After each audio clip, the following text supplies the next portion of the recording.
Good afternoon. I'm Sallie Krawcheck, class of 1987.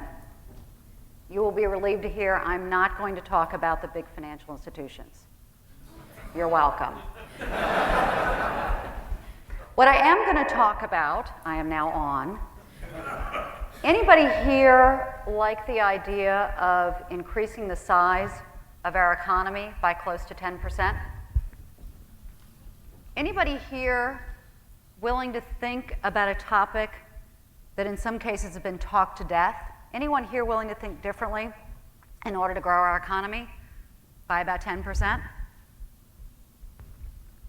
Can we all agree, being forward-thinking, intelligent moorheads, that diversity in business is a good idea? Can I convince you that it's not just a good idea because we're good people who believe in fairness, but that it's the right business thing to do? That all the women, yep, you can convince me. The guys, I want to hear a little bit more. I was a research analyst. Study after study after study after study has shown, perhaps it's just coincidence, but has shown across industries that companies that have greater diversity within their ranks and at the senior management level deliver better returns with lower volatility than those without. And not just returns that are a little bit better, returns that are better on the order of 30+%.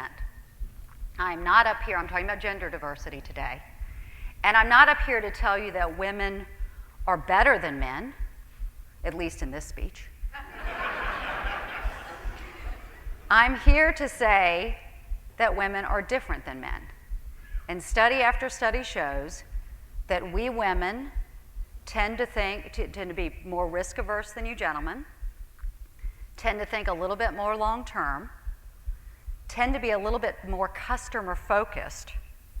And it's a result of that combination of men and women that has been demonstrated to deliver better financial results. So these facts, while you might not know the exact facts, are pretty well accepted in corporate America. It's sort of the forward-thinking thing to do.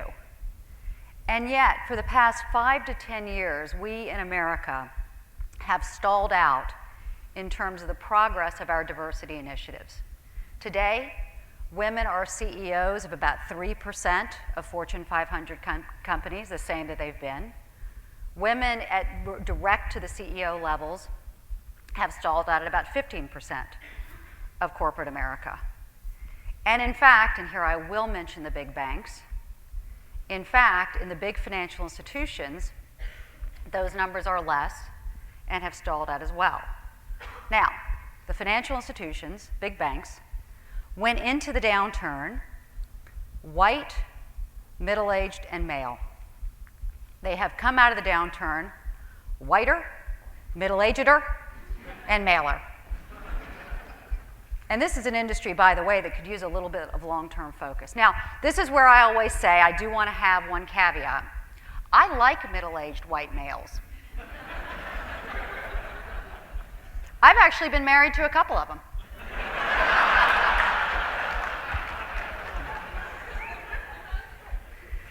So I'm not the first to lay out this problem. And so we've had an entire industry that has popped up to solve the wrong problem. We exhort women to try harder. We have best-selling books telling them how to ask for a raise. We spend a lot of time exhorting men to be more sensitive to women. P.S., a recent study from Yale University showed that Yale University women science professors were every bit as tough on and biased against female students as their male counterparts. So we have an entire industry that has, for the past 10 to 15 years, hit the same nail with the same hammer again and again and again. And we're seeing that the returns on this are significantly diminishing. So maybe it's time that we think differently and that we look for a different path forward.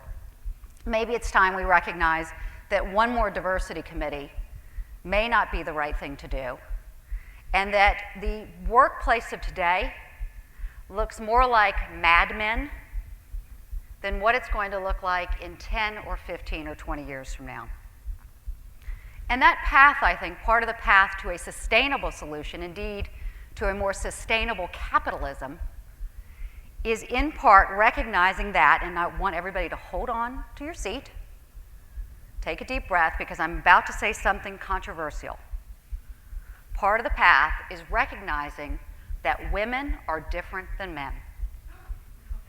And one big difference, we're tired. Okay, you're thinking, I know why we're tired. It's that overt discrimination. I'm not going there. It's the subtle discrimination. It's the cascading bias. I'm not going there. I'm not even going to the fact that we do 3 times the childcare and twice the housework as you gentlemen. I'm not going there. I'm going someplace different. I'm going to the hair and makeup. I'm serious. This struck me several years ago when I was the CFO of Citi. And I was with a group of guys. We were in Brazil. We'd been up late the night before. We had an early plane to catch. And they came down and they said, oh, I'm so tired. I just rolled out of bed. I'm like, honey, I've been up for an hour.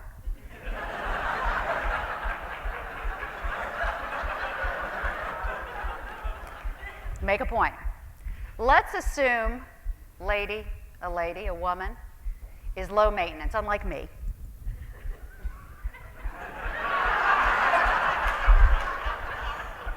Let's assume she only takes 15 minutes a day for hair and makeup, just 15 minutes, nothing. That's nothing. It's an hour and 15 minutes a week. It's 5 hours a month. It's 60 hours a year on hair and makeup, more than, check my math, more than 1 week a year on hair and makeup, and I haven't even shaved my legs yet.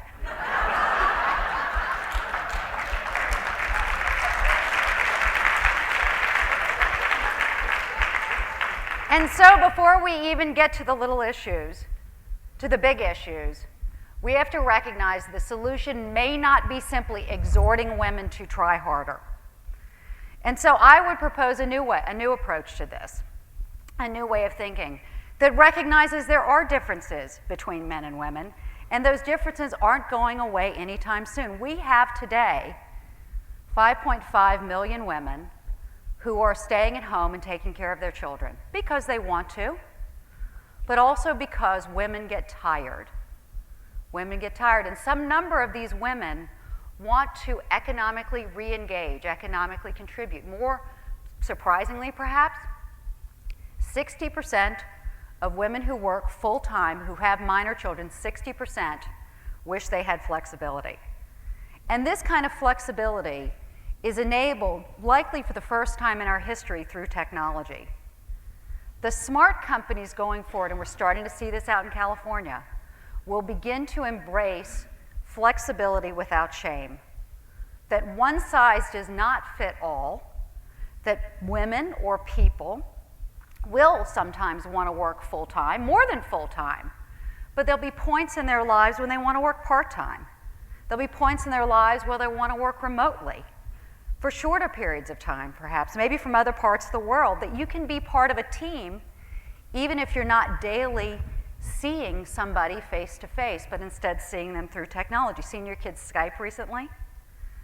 The more innovative companies I know and have spoken to about this say they'd rather have a happy, engaged, energized employee for 30 hours a week than a distracted, worried about what's happening at home employee for 60 hours a week, which is what they have now.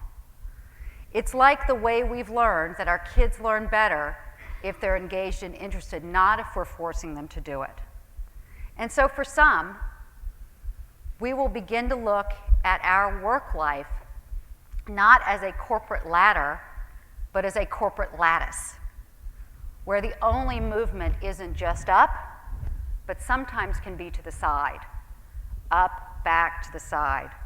And that can keep many more women economically engaged today than is the case.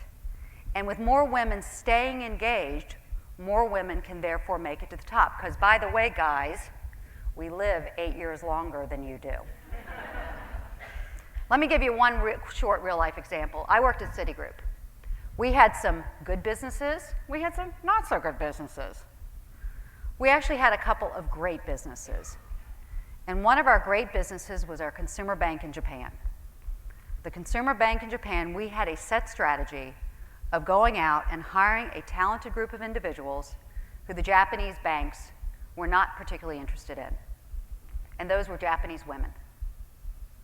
And therefore, we had a talent competitive advantage that they could not match and earn returns not just that were above the company average, but at the very best, at the very top of the company average, and won award after award after award for customer service while allowing the kind of flexibility and accessing a talent group that others didn't have.